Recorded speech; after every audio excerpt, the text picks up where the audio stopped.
chơi nào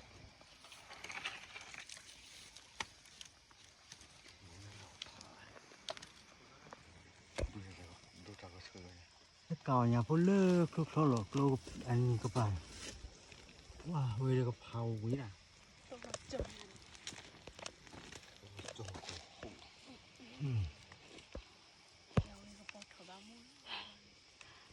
có cào kia thôi rồi.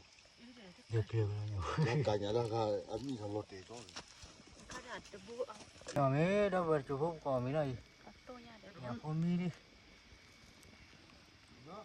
ok ome đâu vừa đâu ấy ome lên này đi nhà phố cào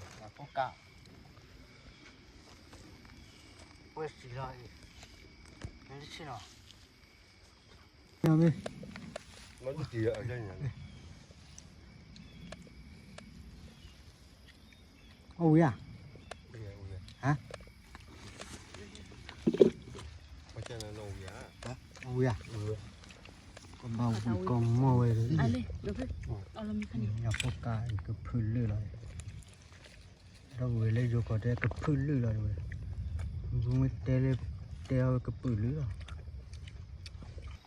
Có là người đấy chẳng bị. đó có lửa hào mới nữa chết rồi nè ui mà đâu vừa Mà cả ông cái nhà tất cả anh nhà. ok ok tao biết đâu cô